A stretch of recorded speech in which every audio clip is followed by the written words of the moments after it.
بسم اللہ الرحمن الرحیم الحمدللہ والصلاة علی رسول اللہ۔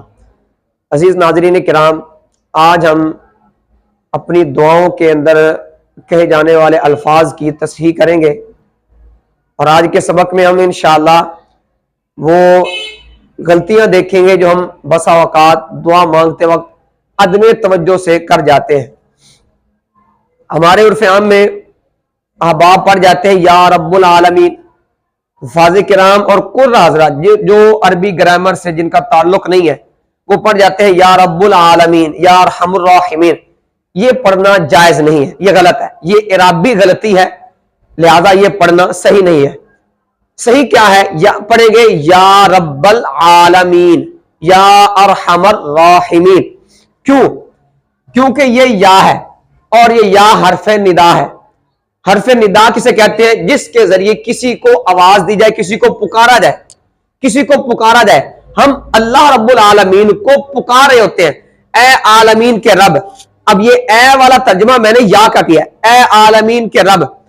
اب دیکھیں یہ یا جب آتا ہے تو یا کے بعد دو طرح کا اسم آتا ہے، صرف دو طرح کا سمجھائیں گے۔ یا اکیلا آتا ہے یا دو ہوتے ہیں۔ اگر اکیلا ہے تو اس کے اوپر ضمہ آئے گا، پیش آئے گی، جیسے یا زیدو یا خالدو یا خالدو۔ اکیلا ہے تو اس لیے اس کے اوپر پیش آئے گی، یہ مبنی بر ضم کہلائے گا، اس کے اوپر پیش پڑھ سکتے ہیں۔ لیکن جب یا کے بعد دو الفاظ ہیں اور پہلے کے اوپر الف لام نہ ہو، دوسرے کے اوپر الف لام ہو، تو اس کو کہتے ہیں، یہ عام لوگوں کے لیے کہہ رہا ہوں، یہ ناکرہ ہے، یہ معرفہ ہے، یہ بھی ناکرہ ہے، یہ بھی معرفہ ہے۔ پہلا ناکرہ آ جائے دوسرا معرفہ آ جائے تو یہ پکا قاعدہ ہے، مضاف مضاف الیہ بنتے ہیں۔ اب یہ حرف ندا ہے، اب یہ منادہ ہے، جس کو آواز دی جاتی ہے اس کو منادہ بولتے ہیں، اور جن حروف کے ذریعے عربی کے اندر کسی کو پکارا جاتا ہے، کسی کو بلایا جاتا ہے، اس کو حروف ندا کہتے ہیں۔ تو یہ یا حرف ندا ہے، اس کے ذریعے ہم اللہ رب العالمین کے دربار میں فریاد کر رہے ہیں، اللہ رب العزت کو پکار رہے ہیں۔ یا رب العالمین پڑھیں گے، یا حرف ندا ہے، یہ رب لفظ نکرہ ہے، العالمین معرفہ ہے۔ تو جب منادہ مضاف ہو تو منصوب ہوتا ہے، مضموم نہیں ہوتا۔ منصوب پڑھیں گے یعنی اس پر نصب پڑھیں گے یا رب العالمین۔ ایسے ہی یا ارحم الراحمین۔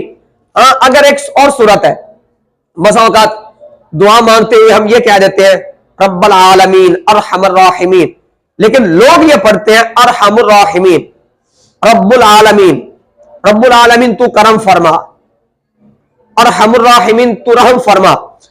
تو یہاں پر ہم رب العالمین پھر بھی پڑھیں گے، ارحم الراحمین پھر بھی پڑھیں گے، یا اگرچہ نہیں ہے۔ کیوں؟ کیونکہ قرآن شریف کے اندر ہے یا یوسف، یہ اصل میں یہ ہے، لیکن قرآن کے اندر کیا ہے؟ یوسف اعرض عن ھذا۔ یوسف یہاں پر مبنی بر ضم، یہ منادہ ہے، اور اس کے شروع میں یا تھا، وہ اس کو گرا دیا۔ تو کبھی کبھی منادہ کے شروع سے یا کو گرا دیتے ہیں، لہذا اگر ہم اس کو رب العالمین پڑھیں گے تو ترجمہ کیا کریں گے؟ ترجمہ کریں گے کہ اے عالمین کے رب تو کرم فرما، اے رحم کرنے والوں میں سے سب سے زیادہ رحم کرنے والے تو رحم فرما۔ تو لفظ اے آیا، یہ اے ترجمہ ہے یا کا۔ معلوم ہوا کہ یا لگا کر پڑھیں یا کے بغیر پڑھیں گے۔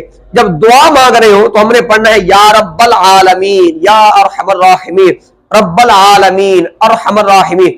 اس طرح کے جو الفاظ بولے جاتے ہیں تو ان کے پہلے حرف پر، یا کے بعد جو پہلا حرف ہوگا اس کے اوپر زبر پڑے گے۔ دعا ہے اللہ رب العزت ہمیں ان تمام الفاظ کے اندر جو ہم کمی کوتاہی کر رہے تھے، اللہ تعالی ہمیں اس سے بچنے کی توفیق عطا فرمائے، اور جو ہم نے سمجھا اس پر عمل کرنے کی توفیق عطا فرمائے۔